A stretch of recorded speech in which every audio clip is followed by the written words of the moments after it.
Bonjour.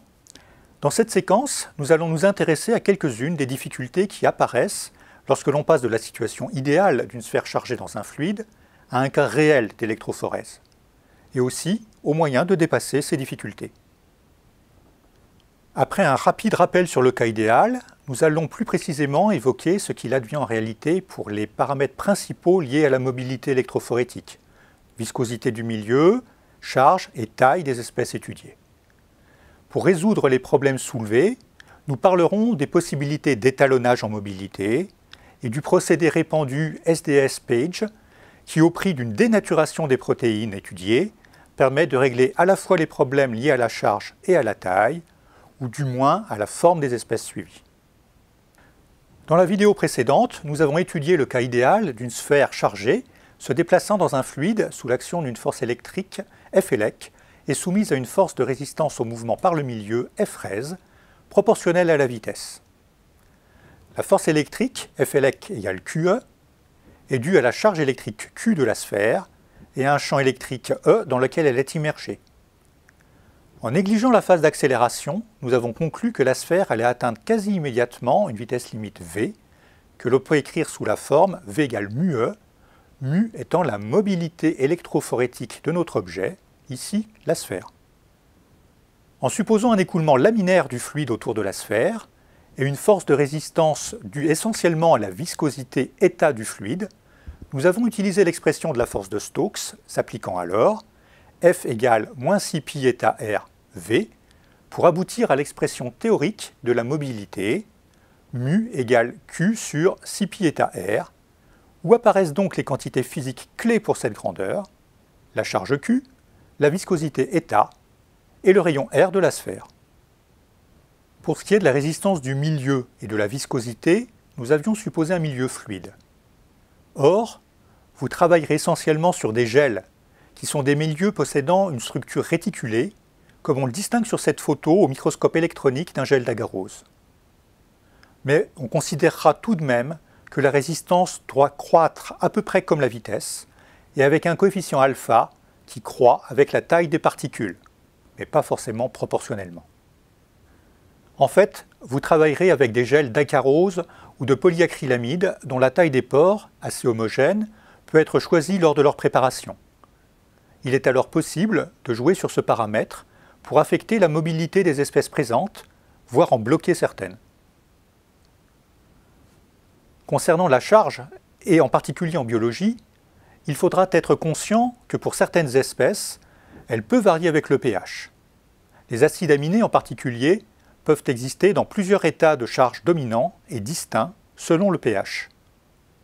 Charge positive en milieu acide, avec formation d'un groupe ammonium NH3+, ou au contraire, charge négative en milieu basique, avec le radical carboxylate COO-. Il existe même une forme neutre, Q égale 0, le zwitterion, qui est dominant au pH défini alors comme le point isoélectrique, PI ou PHI, de cette espèce. Les équilibres entre cette forme et les deux autres sont caractérisés par les constantes pKa vues en chimie. Cette versatilité des états de charge, due au caractère amphotère des acides aminés, donc acides et basiques à la fois, permettra de modifier leur comportement électrophorétique en jouant sur le pH. En particulier, on peut inverser la charge d'un acide aminé, donc le faire partir dans une direction ou une autre, en choisissant un pH de travail soit plus grand, soit plus petit que son point isoélectrique. Celui-ci étant caractéristique de l'acide en question à étabuler, ou peut être calculé si l'on connaît les constantes d'équilibre pour ces différentes transformations. Ici, le PI est la moyenne des deux pKa impliqués à droite et à gauche.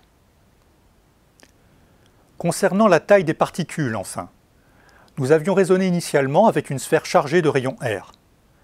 Mais en réalité, les molécules de grande taille peuvent avoir des formes complexes, autres que sphériques, et éventuellement très asymétriques.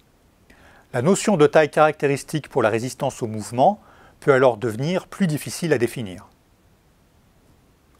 Par ailleurs, on peut remarquer, plutôt pour les petites molécules chargées, qu'elles sont réputées s'encombrer d'un manteau de solvatation, une fois en solution, qui peut changer notablement leur taille effective pour la mobilité électrophorétique.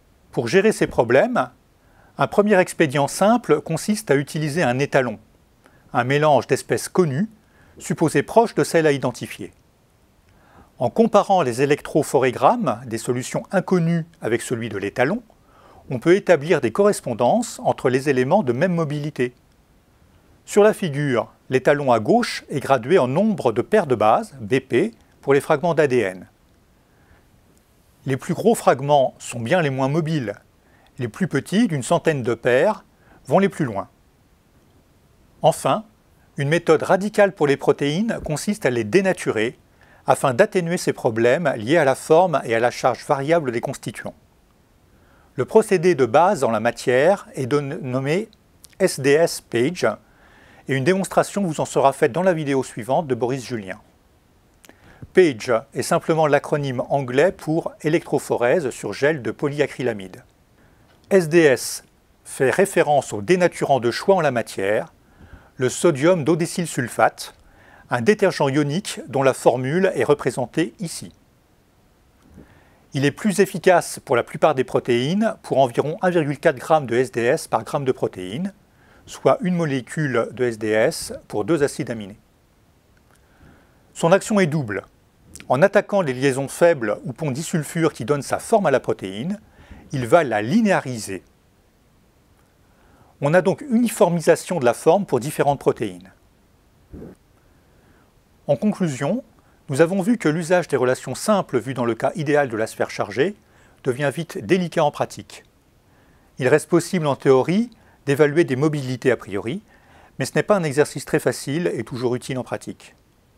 En effet, on pourra souvent utiliser des solutions étalons pour obtenir des références de mobilité sur des espèces connues. On pourra également jouer sur les autres paramètres que nous avons évoqués, comme le pH ou la taille des pores du gel, pour contrôler ou éliminer certaines espèces. Enfin, il est possible, pour des grosses molécules comme les protéines, de travailler en situation dénaturante via le SDS-Page, ce qui permet de lisser tous les problèmes liés à la charge et à la forme des molécules. Je vous laisse maintenant entre les mains de Boris Julien pour la vidéo suivante, avec une démonstration pratique de cette technique SDS-Page.